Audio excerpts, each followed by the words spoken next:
আসসালামু আলাইকুম। ৪৭তম বিসিএস এর গণিত প্রশ্নের বিস্তারিত সমাধান করে দেখাবো। যে একটা প্রশ্ন কিভাবে সমাধান করতে হয়। আশা করি আমার ভিডিওটি দেখলে যে কোনো একটি বিষয় আপনারা অনেক বেসিক থেকে বুঝতে পারবেন। তাহলে শুরু করা যাক। আমাদের প্রথম যে প্রশ্ন ছিল গণিতের। গণিতের প্রথম যে প্রশ্নটি ছিল সেটা ছিল হচ্ছে 0.6 পৌনঃপুনিককে 0.9 পৌনঃপুনিক দ্বারা ভাগ করলে ভাগফল কত? ভাগফল নিচের কোনটি হবে?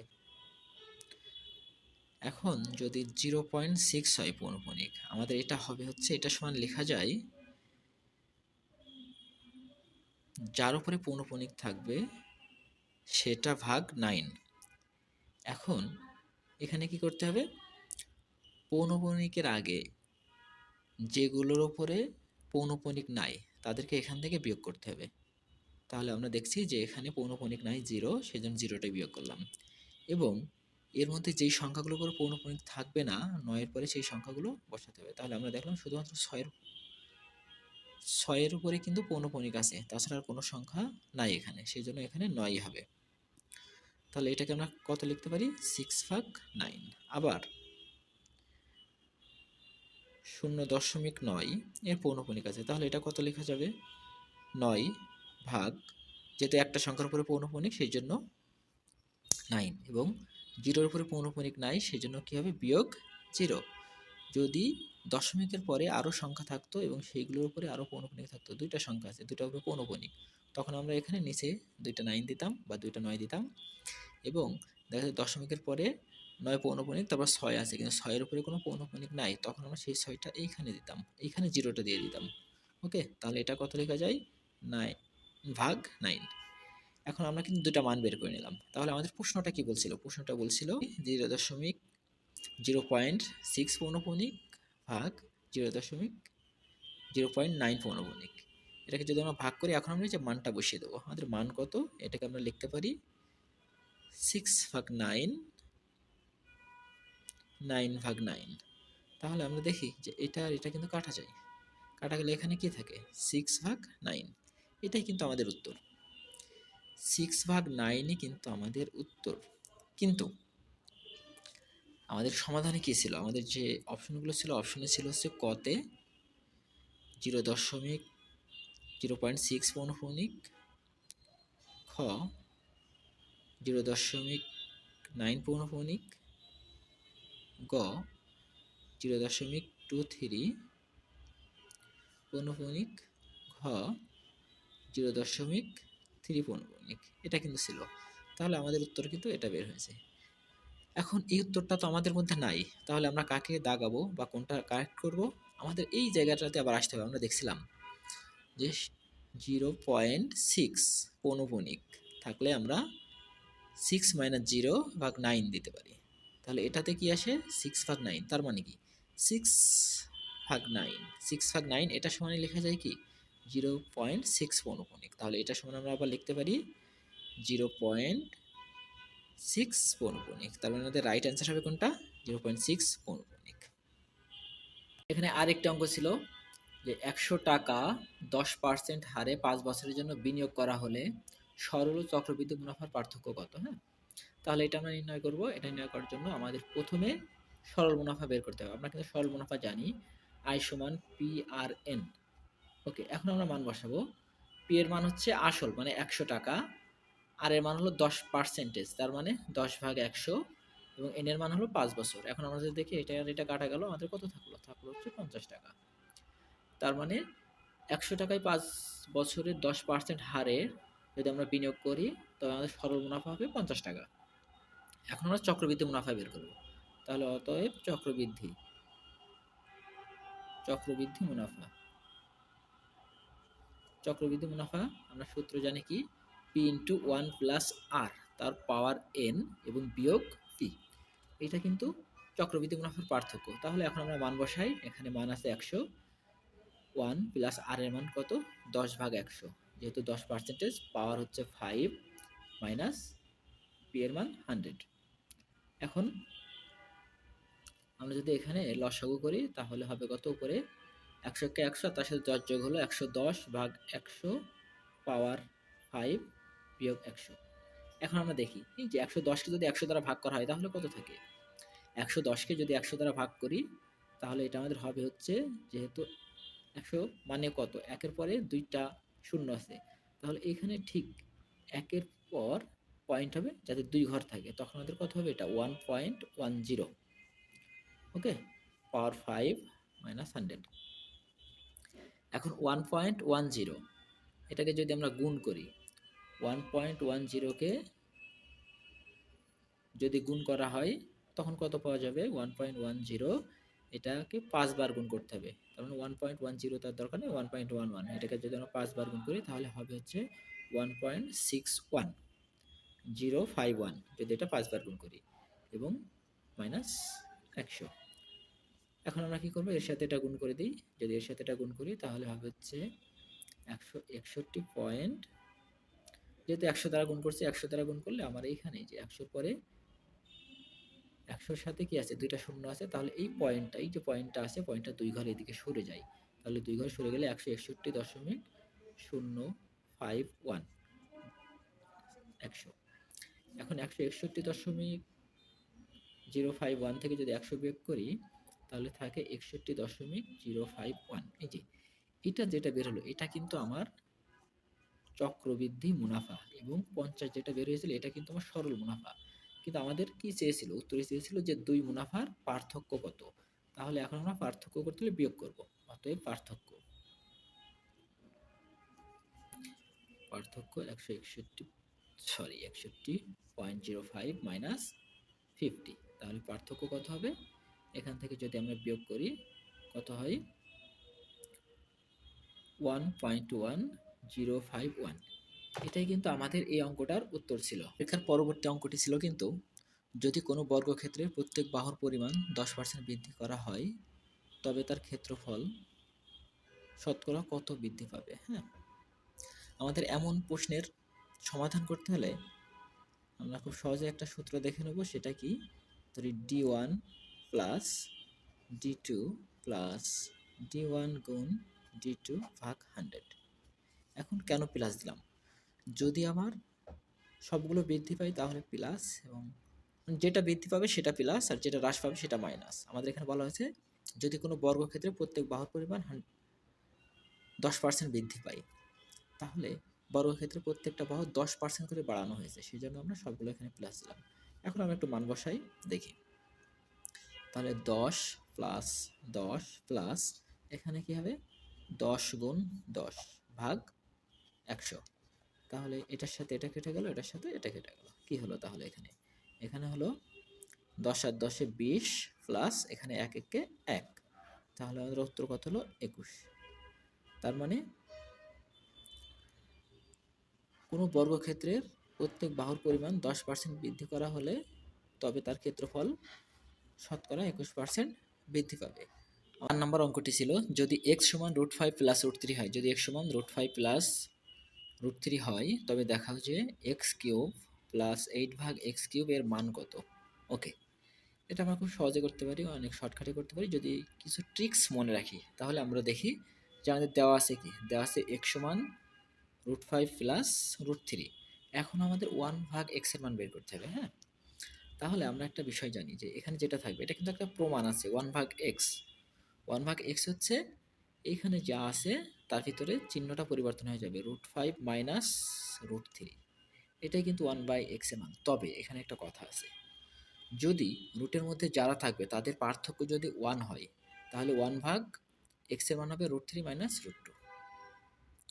কি বললাম, যেমন এখানে আমার রুটের মধ্যে কি আছে, একটা আছে 5 আর একটা আছে কি 3, তাহলে এদের পার্থক্য কত, যদি এদের পার্থক্য 1 হয়, যদি আমি আবার বলছি যদি পার্থক্যটা 1 হয় তাহলে এই মানটা হয়ে যাবে কত, 1 ভাগ x √3 মাইনাস √5, কিন্তু এখানে তো পার্থক্য 1 না, 5 মাইনাস 3, এদের পার্থক্য কত, এদের পার্থক্য হলো 2, এদের পার্থক্য যেহেতু 2 তাহলে 1 ভাগ x এর মানটা হবে হচ্ছে যা আছে, যা আছে তার ঋণাত্মক, মানে √5 মাইনাস √3 ভাগ তাদের পার্থক্য, পার্থক্য কত 2, এই যে 2টা হয়ে গেল।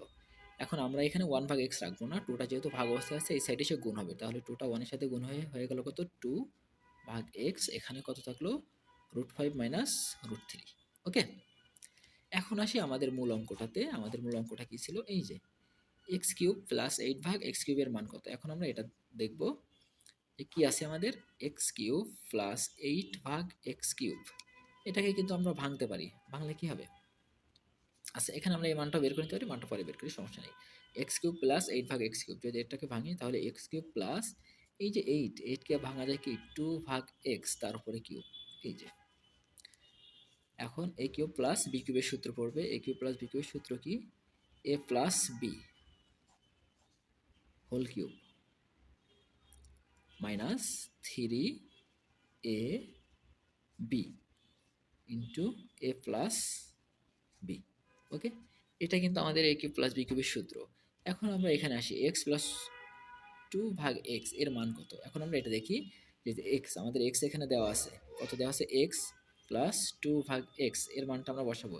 x এর মান কত ছিল, x এর মান ছিল √5 প্লাস √3 প্লাস 2/x এর মান কত, √5 মাইনাস √3। তাহলে আমরা দেখছি এই যে প্লাস √3 এবং মাইনাস √3 কাটা যাচ্ছে, কি থাকছে √5 প্লাস √5, তার মানে কত 2√5।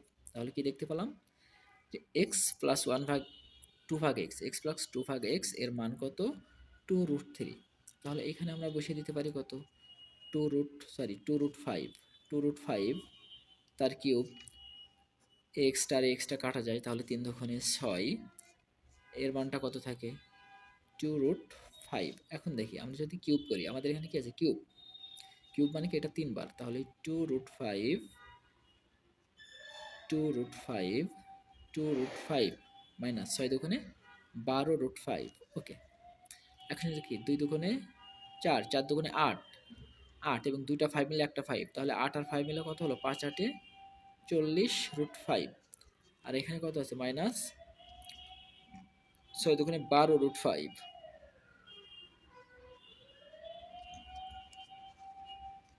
মাইনাস 6 দুগুণে 12√5, তাহলে এখানে আমরা দিয়ে দিলাম কত 12√5। ওকে, এখন 5 8 40, সরি 5 8 40√5 মাইনাস 12√5, তাহলে 40 থেকে 12√5 বাদ দিলে কত থাকে, 40 থেকে 12√5 বাদ দিলে থাকে 28√5।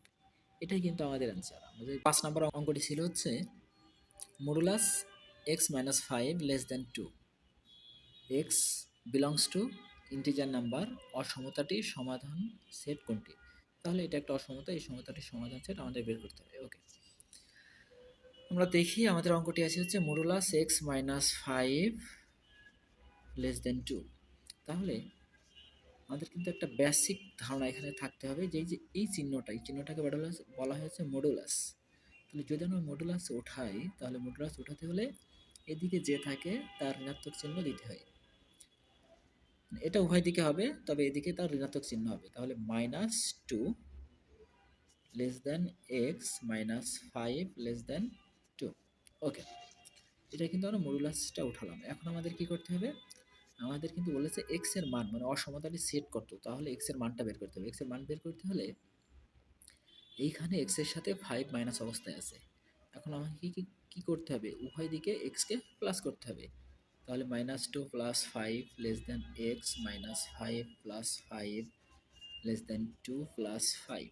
ওকে, এখন আমরা দেখতে পাচ্ছি -5 আর +5 কেটে যাচ্ছে, তাহলে -2 প্লাস 5 কত হবে +3 লেস দেন এক্স 2 প্লাস 5 কত হবে 7। এটা কিন্তু আমাদের হয়ে গেছে, অসমতাটির সমাধান করা আমাদের হয়ে গেছে। এই যে এক্স এর মান কত হচ্ছে 3 থেকে বড় এবং 7 থেকে ছোট যেগুলো আছে সেগুলো সব। তবে এইখানে কি বলেছে, এক্স এর মান কিন্তু ইন্টিজার মানটা নিতে হবে, আমরা ইন্টিজার মান নেব। তাহলে আমরা দেখি 3 থেকে বড় এবং 7 থেকে ছোট কোনগুলো আছে। এখানে আমরা দেখতে পাচ্ছি এই যে 4 5 6, এটাই কিন্তু যে 3 থেকে বড় এবং 7 থেকে ছোট এই মানগুলো আছে। তাহলে আমাদের অ্যান্সার কোনটা হবে, এই জন্য আমরা নিতে পারবো 4 5 6। অবশ্যই 3 এবং 7 নিতে পারবো না, কারণ কি এখানে আমাদের যদি ইকুয়াল চিহ্ন থাকতো তাহলে আমরা 3 এবং 7 নিতাম। তাহলে আমাদের উত্তর কত হবে? 456। ক নাম্বারটা রাইট। ওকে, এখন 6 নাম্বার অঙ্ক। 6 নাম্বার অঙ্কে বলা হচ্ছে যদি 5x³ minus 2x² plus x plus k equal 0 এর একটি উৎপাদক x-3 হয়, তাহলে কে এর মান কত? তাহলে এর একটা উৎপাদক কিন্তু বলে দিয়েছে যে x-3, এখন কে এর মান কত? এই অঙ্কটি খুবই সহজ। আমাদের যেহেতু উৎপাদক বলা আছে, আমরা এই উৎপাদক থেকে এই যে চলকের মানটা আছে সেটা বের করে নেব। তাহলে অতএব উৎপাদক কত? x-3। এটা সমান আমরা 0 ধরবো, 0 ধরলাম।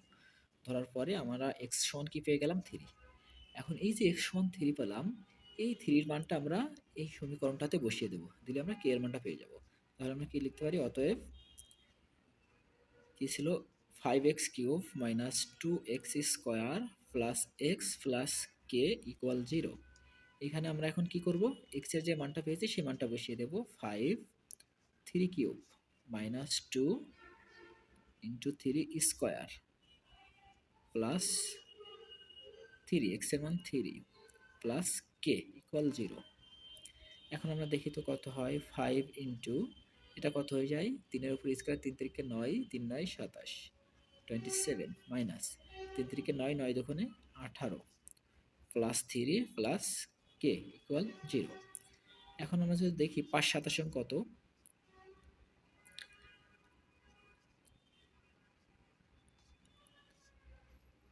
135 এবং 3 18 সরি 18 এবং 3 18 প্লাস 3 প্লাস কে। ঠিক আছে, যদি আমরা দেখি 135 এবং 3 হয়ে যায় কত? 138 মাইনাস 118 প্লাস কে সমান 0। তাহলে 138 থেকে 18 বাদ দিই, তাহলে 0 2 1 120 প্লাস কে ইকুয়াল 0। তাহলে এই যে 20, এটা এই সাইডে প্লাস আছে, এই সাইডে গেলে কি হয়ে যাবে? মাইনাস 120। তার মানে আমরা দেখতে পাচ্ছি কি কে এর মান কত হলো? মাইনাস 120। এই প্রশ্নের উত্তরটা হতো গ, যে কে এর মান মাইনাস 120। সিরিজের একটি অঙ্ক ছিল, সিরিজের ফাঁকা জায়গায় কোন সংখ্যা হবে? সিরিজটা ছিল 243, 81, ফাঁকা জায়গা, তারপর 9, 3 এবং 1। তাহলে এই ফাঁকা জায়গাতে কোন সংখ্যা হবে আমাদের কিন্তু সেটা বের করতে হবে। ওকে, আমরা যদি দেখি, একটু ভালো করে খেয়াল করি, প্রথম দিকে একটা বড় সংখ্যা দিয়েছে, এটা দেখলে আমাদের অনেক ভয় লাগতে পারে বা ভয় কাজ করতে পারে। আমরা একটু এই দিক থেকে দেখি, এখানে কত আছে? 1, তারপরে কত আছে? 3, তারপরে কত আছে? 9। তাহলে এটা যদি আমরা একটু ভাবি যে কত? 1 1, আমরা এখানে 3 পাওয়ার 0, 3 পাওয়ার 0 মানে কত? 1, তারপরে 3 3 পাওয়ার কত? 1, 3 পাওয়ার 1 মানে 3, তারপরে কত? 9। তাহলে 9 হলে কত হয়? 3 উপরে স্কোয়ার। ওকে, তো আমরা কি দেখতে পাচ্ছি? 3 পাওয়ার 0, 3 পাওয়ার 1, 3 পাওয়ার 2, তার মানে এটা অবশ্যই 3 পাওয়ার কত হবে? 3। তারপর এটা 81 কত হবে? 3 পাওয়ার এটা হয়ে যাচ্ছে কত? 4। তারপরে এটা যদি 3 পাওয়ার 4 হয়, তার মানে এটা আমার যত বড় সংখ্যা থাকে আমার হিসাব করার প্রয়োজন নাই অবশ্যই। তাহলে এটা 3 পাওয়ার 5, 3 পাওয়ার যদি আমরা 5 করি তাহলে 243 হবে, 3 পাওয়ার 4 করলে 81 হবে। এটা ঠিক ঠিক আছে। তাহলে আমরা কি দেখতে পেলাম যে ফাঁকা জায়গা, ফাঁকা জায়গাতে কত আসছে? 3 পাওয়ার 3। তাহলে 3 পাওয়ার 3 মানে কি? এই 3 পাওয়ার 3 মানে বসানো যায় 3টা 3, 1 2 3। তাহলে 3 3 9, 3 9 27। আমরা দেখতে পাচ্ছি আমাদের অ্যান্সারটা কত হবে? 27। 8 নাম্বার আরেকটা অঙ্ক ছিল, log x 324 সমান 4 হয়, তবে x এর মান কত? আমাদের x এর মান বের করতে হবে। তাহলে আমরা দেখি যে আমাদের কি দেওয়া আছে। দেওয়া আছে হলো log x 324 সমান কত? 4। এখন আমরা কিন্তু log এর একটা সূত্র জানি, বা এটা আমাদের জানতে হবে। এই যে এখানে যেটা থাকে এটা হচ্ছে log এর বেস বা ভিত্তি, আর এখানে যেটা থাকে সেটা হচ্ছে log এর সূচক। তাহলে এই সাইডে যে আছে সমান সমান, এই সাইডে যে আছে, আমরা যদি লগটাকে উঠিয়ে দিই, লগটা উঠিয়ে দিলে সমান সমানের সাইডে যে আছে সে এসে সরাসরি লগের যে ভিত্তি আছে তার পাওয়ার হয়। তাহলে আমরা লগটা উঠিয়ে দিলাম, দিলে এখানে আমাদের এক্স, এই যে 4 ছিল 4টা এসে এক্স এর পাওয়ার হয়ে গেল, আর 324 এদিকে হয়ে গেল। ঠিক আছে, এটা কিন্তু আমরা লগের সূত্র থেকে জানি। সেটা কি? আমি এখানে পাশে লিখে দিচ্ছি, log a to the power b equal x. এটা সমান লেখা যায় হচ্ছে এর পাওয়ার এক্স ইকুয়াল বি। এই যে আমরা কিন্তু এই সূত্রটা লিখলাম। তাহলে এখন আমাকে ভাঙতে হবে এটা, যেহেতু এই সাইডে 4 আছে, এই সংখ্যাটাকেও আমাকে এমনভাবে ভাঙতে হবে যেন তার উপরে 4 আনা যায় পাওয়ার।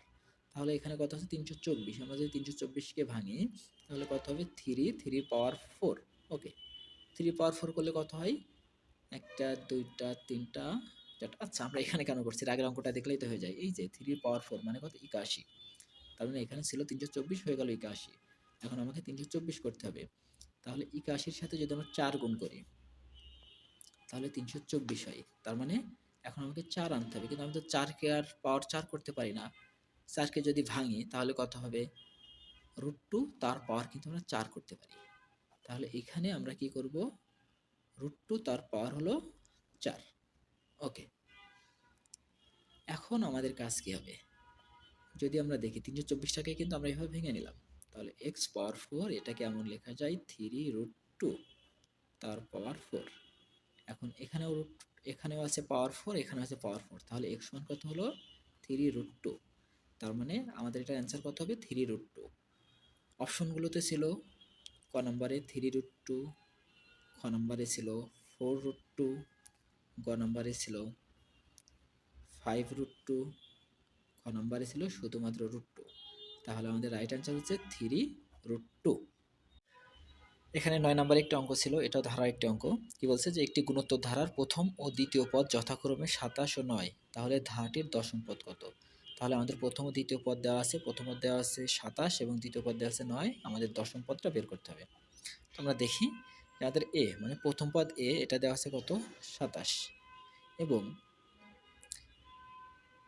সাধারণ অনুপাত কিন্তু আমাদের দেওয়া নেই, আমরা সাধারণ অনুপাত আর এটা বের করব। তাহলে সাধারণ অনুপাত আর, সাধারণ অনুপাত আর সমান আমরা কি জানি, আর সমান জানি হচ্ছে দ্বিতীয় পদ ভাগ প্রথম পদ। তাহলে আমাদের কিন্তু দেওয়া আছে দ্বিতীয় পদ 9, এই যে দ্বিতীয় পদ ভাগ প্রথম পদ।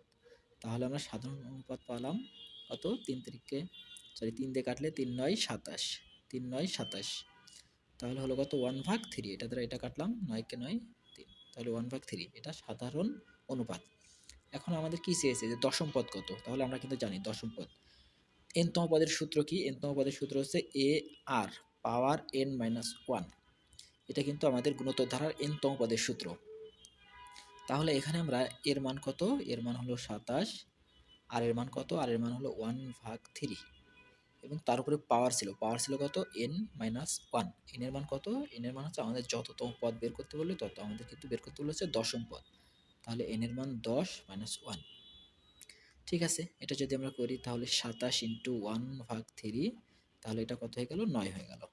ওকে, এখন আমরা কি করতে পারি, একটু কাটাকাটি করব। তাহলে 27কে কি লেখা যায়, 27কে লেখা যায় হচ্ছে 3 × 3 গুণ 1/3 9। এখন এইটার এটা যদি কাটাকাটি করি তাহলে এখানে কত থাকে 3 × 6 থাকে। ঠিক আছে, 3 পাওয়ার কত থাকলো 6, তার মানে এটা উত্তর হবে কত 1/3 1/3 মানে কি, তাহলে আমাদের উত্তর আসবে হচ্ছে 1/729। এটাই কিন্তু আমাদের উত্তর ছিল। তাহলে উত্তর কোনটা হবে, গ নাম্বার। ওকে, 10 নম্বর অঙ্কটি ছিল যে একটি বৃত্তস্থ বর্গের প্রত্যেক বাহুর দৈর্ঘ্য 2 সেন্টিমিটার হলে ওই বৃত্তের ক্ষেত্রফল কত। তাহলে বৃত্তস্থ বর্গ বলছে, একটি বৃত্তস্থ বর্গ, আমরা একটা বৃত্ত আঁকলাম এবং এই বৃত্তের মধ্যে একটা বর্গ আঁকি। এই যে এটা একটা বর্গ আঁকছি, এটা অবশ্যই একটু বাঁকা হলো, ধরে নিই এটা একটু বর্গ যেহেতু হাতে আঁকছি। হ্যাঁ, তাহলে এই বর্গের বলেছে প্রত্যেক বাহুর পরিমাণ 2 সেন্টিমিটার, তাহলে এর পরিমাণ 2 সেন্টিমিটার, এটা 2 সেন্টিমিটার, এটা 2 সেন্টিমিটার, এটা 2 সেন্টিমিটার। এখন আমার কিন্তু বর্গের ক্ষেত্রফল চাইনি, চেয়েছে কি বৃত্তের ক্ষেত্রফল কত। এখন আমাকে বৃত্তের ক্ষেত্রফল বের করতে হলে কি লাগে, পাই আর স্কোয়ার মানে ব্যাসার্ধ। তাহলে ব্যাসার্ধ হলে এখান থেকে এই পর্যন্ত যে দূরত্ব সেটা ব্যাসার্ধ, আমরা পুরাটাই নিয়ে নিই, ব্যাসটাকেই নিয়ে নিই। যে এটা তাহলে কি হলো, এটা হয়ে গেল ব্যাস। এখন দেখতে পাচ্ছি এটা কিন্তু একটা ত্রিভুজ উৎপন্ন হয়ে যায় এবং সমকোণী ত্রিভুজ। তাহলে এই ত্রিভুজের এটা হয়ে গেল হচ্ছে অতিভুজ, এটা লম্ব, এটা ভূমি। এখন আমরা এটা যে কোনোভাবে ইয়ে করতে পারি, ABCD দিতে পারি, এটা ABC দিতে পারি। তাহলে আমাদের কার মান বের করতে হবে, AB এর মান বের করতে হবে। আমরা কিন্তু এখানে পিথাগোরাসের সূত্র জানি যে AB² = BC² + AC²। ওকে, এখন আমরা মানটা বসাবো, AB এর মান কত, AB এর মানটাই তোমরা বের করবো। তাহলে BC এর মান কত, BC এর মান হচ্ছে 2, তারপর স্কোয়ার প্লাস AC এর মান কত, AC এর মানও 2, তারপর স্কোয়ার, তাহলে কত হলো 2 2। এটা হয়ে গেল 4 প্লাস 4 কত হয়ে গেল 8। আমাদের কিন্তু এ বি এর মান 8 না, এ বি স্কোয়ারের মান ছিল 8, স্কোয়ারটা এদিকে গেলে হয়ে গেল কত রুট। তাহলে আমরা যদি 8 কে রুট করি, 8 কে রুট করলে কত হবে, এই যে 4 দুগুণে 8, 2 জনের রুট, তাহলে 4 কে রুট করলে 2 আর রুট 2 কে রুট করলে রুট 2। এটা কিন্তু আমরা পেয়ে গেলাম এ বি এর মান। তার মানে এই মানটা, এটা ছিল এই বৃত্তের কিন্তু ব্যাস, কিন্তু ক্ষেত্রফল বের করতে হলে আমার কি লাগে, ব্যাসার্ধ। ওকে, তাহলে ব্যাসার্ধ মানে কি আর, আর মানে আমরা কি জানি, ব্যাস ভাগ 2। তাহলে এর মান কত, 2 রুট 2 ভাগ 2, 2 2 কাটা গেল, তাহলে এখানে কি থাকে, রুট 2 থাকে। ঠিক আছে, এখন আমরা ক্ষেত্রফলে যাব। তো ক্ষেত্রফল পাই, ক্ষেত্রফল পাই আর স্কোয়ার। তাহলে ক্ষেত্রফল যদি পাই আর স্কোয়ার হয়, পায়ের মান থাকলো, আর এর মান কত, রুট 2 তার উপরে স্কোয়ার। তাহলে কত হয়ে গেল, রুট আর স্কোয়ার কাটা যায়, 2 পাই থাকে। ঠিক আছে, তার মানে এই প্রশ্নের উত্তর ছিল কত, আমাদের যে বৃত্তটি ছিল, বৃত্তটির ক্ষেত্রফল হবে 2 পাই। 11 নম্বর অঙ্কটি ছিল যে 4 জন তাঁতি 4 দিনে 4টি মাদুর তৈরি করতে পারে। একই হারে 8 জন তাঁতি 8 দিনে কতটি মাদুর তৈরি করতে পারবে। তাহলে এটা আমরা দেখি, যে বলা আছে কি 4 জন 4 দিনে তৈরি করে কতটি, 4টি। তাহলে আমরা যদি একজন কত দিনে, একজন যদি 4 দিনে তৈরি করে, তাহলে 4 জন 4 দিনে তৈরি করেছিল 4টি। এখন একজন 4 দিনে যদি তৈরি করতে চায়, তাহলে আরো কম করবে, একজনের জন্য সেটা আরো কম হবে, সেজন্য 4 ভাগে 4 ভাগ 4টি। আবার ওই একজনাই যদি তখন 4 দিনে করছিল যা, এখন ওই একজনাই 1 দিনে করবে, তার মানে কি সে আরো কম করবে, যদি আরো কম করে তাহলে সে 4 আবার ভাগ হবে। ওকে, এখন থেকে 8 দ্বারা, তাহলে এখন 8 জন কি করছে, 8 জন 8 দিনে তৈরি করছে, তার মানে লোক সংখ্যাও বাড়ছে, দিন সংখ্যাও বাড়ছে। তার মানে কি হবে, এখন যেগুলো তৈরি হবে তার পরিমাণ সংখ্যাও কিন্তু বাড়বে, এই যে 4। তাহলে এই 8 উপরে গুণ হয়ে গেল, আর নিচে 4 গুণ 4 হয়ে গেল। এখন আমরা যদি দেখি এই 4 কাটা গেল, এটা দ্বারা এটা কাটলে 2 থাকে, তাহলে কত হলো, 8 দুগুণে 16টি। তার মানে 8 জন 8 দিনে 16টি মাদুর তৈরি করতে পারবে। আমাদের রাইট অ্যান্সার হবে 16টি। গ, স্থানাঙ্ক থেকে একটা অঙ্ক আসছে, সেটা কি 0 0 এবং 3 3 বিন্দুগামী সরলরেখার সমীকরণ কোনটি। মানে আমাদের দুটো বিন্দু দিয়ে দিয়েছে, একটা 0 0 এবং একটি 3 3, মানে 0 থেকে 0 0 বিন্দু থেকে 3 3 বিন্দুর দিকে যদি কোনো একটা রেখা যায়, তাহলে তার সরলরেখা মানে ওই সমীকরণটা কত হবে। ওকে, তাহলে আমরা যে প্রথমে আমাদের দেওয়া আছে প্রথম বিন্দুটা, এটা 0 0, তাহলে এটাকে আমরা ধরতে পারি,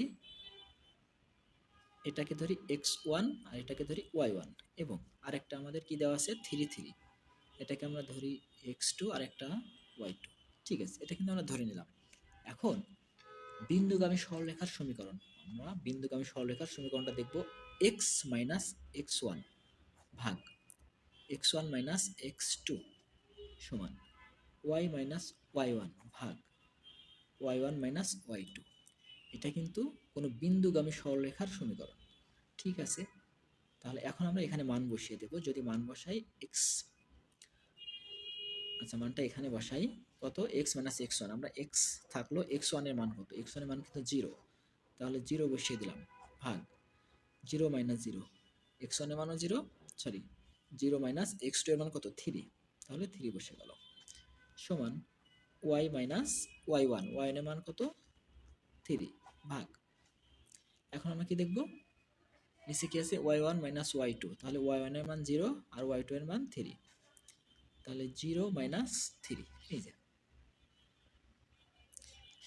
এখন দেখি কি থাকে, এখানে থাকলো হচ্ছে x ভাগ মাইনাস 3, এখানে থাকলো y মাইনাস 3 ভাগ মাইনাস 3। এখন আমাদের এটা কি হয়ে যায়, তাহলে মাইনাস 3 কিন্তু কাটা যায়, sorry y minus y1, sorry y minus y1, তাহলে এখানে y1 এর মান কত ছিল, y1 এর মান ছিল হচ্ছে 0, y1 এর মান যেহেতু 0, তাহলে এখন কি এখানে আমরা y1 0 হতে পারে, তাহলে x সমান কি থাকছে, y থাকছে। এটাই কিন্তু আমাদের 0 এবং 3 0 3 বিন্দুগামী সরলরেখার সমীকরণ। তাহলে এটা রাইট অ্যান্সার কী হবে? y সমান x। আমি 13 নাম্বার দিয়ে করছি, কারণ আমি হচ্ছে 1 নাম্বার থেকে শুরু করছি আর কি। অঙ্কটি বলছে যদি NC12 সমান NC8 হয়, তবে 22CN এর মান কত? তার মানে এই অঙ্কটা আসছে হচ্ছে কম্বিনেশন থেকে, মানে সমাবেশ থেকে। সমাবেশ থেকে এই অঙ্কটি দিয়েছে। এটা খুব একটা কঠিন না, অনেক সহজ অঙ্ক, যদি আমরা একটু বুঝি তাহলে পারা যাবে। আমরা সমাবেশের একটা বেসিক সূত্র থেকে এটা আসছে, আমরা সমাবেশের একটা বেসিক সূত্র দেখব। এটা কি NCX ইকুয়াল NCY। তাহলে NCX ইকুয়াল NCY যদি হয়, তখন লেখা যায় হচ্ছে N সমান X প্লাস Y। ওকে, এটা বিন্যাসের সমাবেশের অনেকগুলো অঙ্ক সূত্রের মধ্যে থেকে এটা একটি সূত্র। তাহলে এই সূত্রটা আমরা একটু দেখবো। এখানে আমার কি ছিল? NC12 equal NC8। তাহলে আমরা 12কে x, 8কে যদি y ধরি, তাহলে n সমান কি হবে? 12 প্লাস 8, তাহলে n সমান 20। ওকে, এখন আমরা এই যে n এর মানটা পেয়ে গেলাম। এখন এই n এর মানটা এইখানে 22CN এ বসাবো। তাহলে আমরা এখানে বসাই যে 22CN, n এর জায়গায় এখন কত বসবে? 20 বসবে।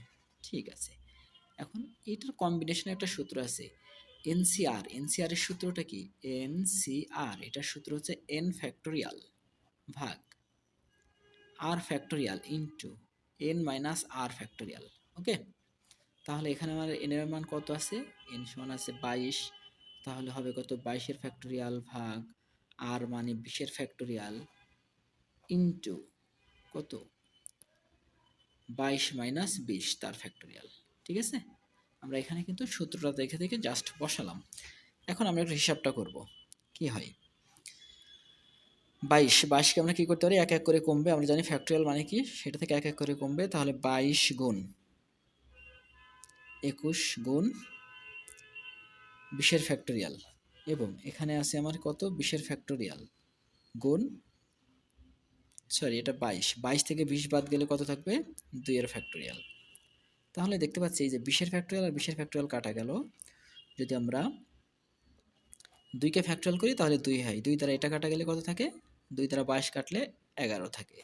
এখন 11 আর 21 এর গুণফল 11 গুণ 21, তাহলে কত হলো? 11 আর 21কে গুণ করলে হবে হচ্ছে 231। তার মানে আমাদের উত্তরটি হবে হচ্ছে 231 খ। এই অঙ্কটা করার ক্ষেত্রে আমরা যদি এই যে NCX ইকুয়াল NCY এবং NCR কম্বিনেশনের এই দুইটা সূত্র জানি, তাহলে আমাদের জন্য এমন অঙ্ক করা খুবই সহজ হয়ে যাবে। সেট এবং ফাংশন থেকে আরেকটা অঙ্ক দিয়েছে, এটা সেটের অঙ্ক। এ সেট, আমরা জানি সেট প্রকাশ করার পদ্ধতি হচ্ছে দুইটা, একটা হচ্ছে গঠন পদ্ধতি আর একটা হলো তালিকা পদ্ধতি। এখানে আমাদের যেটা দিয়েছে গঠন পদ্ধতি দিয়েছে। দুটি সেট দিয়েছে, এ সেট এবং বি সেট, এবং দুটারই গঠন পদ্ধতি দিয়েছে। এখান থেকে আমাকে তালিকা পদ্ধতিতে রূপান্তর করে তারপরে আমার কি করতে হবে?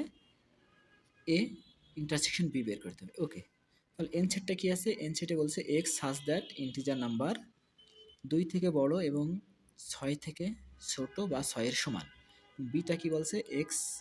X belongs to integer number such that, x কি হবে? জোড় সংখ্যা হবে। এক্স কি? জোড় সংখ্যা, এবং এক্স এর মানটা 8 এর সমান বা 8 থেকে ছোট। ওকে, তাহলে আমরা দেখতে পারি এর উপর ভিত্তি করে এটা কি বলছিল? বলছিল হচ্ছে 2 এর থেকে বড়, তাহলে 2 এর থেকে বড় 3, 4, 5, এবং 6 এর থেকে ছোট বা 6 এর সমান, তাহলে 6 পর্যন্ত যাবে। ওকে, এখন বিটা কি বলছে? X belongs to integer number, x জোড় সংখ্যা, এবং জোড় সংখ্যাটা কত? 8 এর সমান বা 8 থেকে ছোট। তাহলে 8 এর সমান বা 8 থেকে ছোট জোড় হচ্ছে 2, 4, 6, 8। ঠিক আছে, আমাদের এইখানে যে অঙ্ক, যেই সেট দেওয়া ছিল এ সেট এবং বি সেট, এটা ছিল হচ্ছে গঠন পদ্ধতি, আর আমরা এখন এটা তালিকা পদ্ধতিতে রূপান্তর করে নিলাম। এখন আমরা কি করব? এ ইন্টারসেকশন বি বের করব। অতএব এ ইন্টারসেকশন বি। ঠিক আছে, ইন্টারসেকশন মানে কি? আমরা জানি ইন্টারসেকশন মানে শুধুমাত্র কমন। এই দুইটা সেটের মধ্যে যে উপাদানগুলো কমন উপাদান, আমরা সেই কমন উপাদানগুলো নেব। তাহলে দেখি এখানে 3 আছে, এখানে 3 নাই, তার মানে কমন না। এই যে 4 এখানে, এখানেও 4, এটা কি কমন? তাহলে 4 নিলাম। 5 এখানে আছে কিন্তু এখানে নাই, এটা কিন্তু কমন না। আবার 6 এখানেও আছে, এখানেও আছে, তাহলে 6 কি হবে? কমন। তাহলে 6টাকেও নিলাম। 8 এখানে আছে কিন্তু এখানে নাই, তাহলে 8 কমন না। তার মানে আমার এটার উত্তর কত হবে? 4 এবং 6। তাহলে এই ইন্টারসেকশন বি এর মান হবে 4, 6, খ নাম্বার। সম্ভাব্যতা থেকে একটা অঙ্ক ছিল, সেই অঙ্কটি হচ্ছে একটি ব্যাগে 2টি লাল, 3টি সবুজ এবং 2টি নীল বল আছে। যদি দৈবভাবে 2টি বল নেওয়া হয় তাহলে 2টির কোনোটি নীল না হওয়ার সম্ভাবনা কত? তাহলে সম্ভাবনা অঙ্কটি আমরা দেখব যে আমাদের টোটাল বল আছে কয়টি। আমরা দেখি মোট বল। মোট আছে 2টি লাল, 3টি সবুজ আর 2টি নীল। তাহলে আমরা দেখতে পাচ্ছি মোট বল আছে আমাদের কয়টি? 7টি। এখন এর মধ্যে থেকে আমরা 2টি বল নেব এবং সেই 2টি বল নীল না হওয়ার সম্ভাবনা কত? তাহলে নীল না হওয়ার সম্ভাবনা কত সেটা আগে আমরা বের করব। নীল হবে না কয়টি সেটি। তাহলে আমার টোটাল যদি বল থাকে 7টি, সেটা থেকে আমরা 2টি বল নিয়ে নিই, 2টি বল তুলে নিই, তাহলে নীল হবে না। তার মানে আমরা 2কে সেখানে বিয়োগ করে দেবো। তাহলে নীল বল বাদে বা ব্যতি রেখে আমাদের টোটাল ছিল 5টি, সেখান থেকে আমরা 7টি, সেখান থেকে 2 বাদ দিয়ে দিলাম, তাহলে হলো কত? 5। এই যে 5টি, এই 5-এর মধ্যে কিন্তু আমার নীল বল নাই। এখন আমরা বের করব যে এটা সম্ভাবনা কত হবে। তাহলে আমাদের জানি যে আমরা মোট বল তুলেছি কয়টি? 2টি। তাহলে আমার নীল 5, 5C2 ভাগ 7C2। এখন আমরা দেখব যে কম্বিনেশন করলাম কেন? যেমন নীল বল হবে না, সেটা নীল বল কয়টি? নীল বল 5টি নীল বল নাই, তার মধ্যে আমরা তুলছিলাম কয়টি? 2টি। এখন এটাকে যদি আমরা কম্বিনেশন করি, কম্বিনেশন সূত্র অনুযায়ী আমরা জানি NCR, n এর ফ্যাক্টোরিয়াল ভাগ r এর ফ্যাক্টোরিয়াল, মানে 2 এর factorial into n minus r এর ফ্যাক্টোরিয়াল। ওকে, ভাগ এখানে কি হবে? n এর ফ্যাক্টোরিয়াল ভাগ r এর factorial into n minus r এর ফ্যাক্টোরিয়াল। ওকে, তাহলে আমরা দেখছি একটা ভগ্নাংশ নিচে ভগ্নাংশ চলে আসছে। তাহলে এটা হয়ে গেল 5 ফ্যাক্টোরিয়াল ভাগ 2 ফ্যাক্টোরিয়াল আর 5 মাইনাস 2 মানে কত? 3 ফ্যাক্টোরিয়াল। এটা গুণ হয়ে এটা উল্টে যাবে, উল্টে এটা উপরে চলে যাবে, উপরে কি হবে? 2 ফ্যাক্টোরিয়াল ভাগ 7 থেকে 2 বাদ গেলে 5 ফ্যাক্টোরিয়াল। ওকে, সরি, 7 থেকে 2 বাদ গেলে হবে হচ্ছে 5 ফ্যাক্টোরিয়াল, আর এখানে আমার কত থাকবে? 7 ফ্যাক্টোরিয়াল। 7 ফ্যাক্টোরিয়াল, এটা হবে 7 ফ্যাক্টোরিয়াল। ঠিক আছে, এখন আমরা দেখব যে কোনটা আমাদের কাটাকাটি যায়। তাহলে এই যে 2 ফ্যাক্টোরিয়াল আর 2 ফ্যাক্টোরিয়াল কাটাকাটি গেল, এখানে আছে কত? 5 ফ্যাক্টোরিয়াল, এটা থাকলো, কোনো সমস্যা নাই। 3 ফ্যাক্টোরিয়ালকে আমরা লিখতে পারি 3 ইন্টু 2 ইন্টু 1 ইন্টু এখানে কত আছে? 5 ফ্যাক্টোরিয়াল, আর নিচে আছে কত? 7 ফ্যাক্টোরিয়াল। 7কে লেখা যায় 7 ইন্টু 6 ইন্টু 5 ফ্যাক্টোরিয়াল। এই যে 5 ফ্যাক্টোরিয়াল। এখন আমরা কি করব? এই 5 ফ্যাক্টোরিয়াল, এই 5 ফ্যাক্টোরিয়াল কাটা গেল, তাহলে এখানে কত থাকছে? 5 ফ্যাক্টোরিয়াল থাকছে। 5কে আমরা লিখতে পারি 5 4 2 সরি 5 4 3 5 4 3 2 1 ভাগ নিচে কি থাকছে আমার? 3 2 7 6। তাহলে আমরা যদি দেখি কি হয়, যে 2 থাকে, এটা দিয়ে এটা কাটলাম, কাটা গেল। এখন আমাদের কত থাকছে? আমরা যদি 2 দ্বারা এটাকে কাটি তাহলে 2 থাকলো। 5 দুগুণে আমাদের কত হচ্ছে? 5 দুগুণে 10 আর 3 সাথে 21। তার মানে 10 ভাগ 21 হবে আমার সম্ভাবনা। নীল বল না হওয়ার সম্ভাবনা। নীল বল না হওয়ার সম্ভাবনা কত হচ্ছে? 10 ভাগ 21।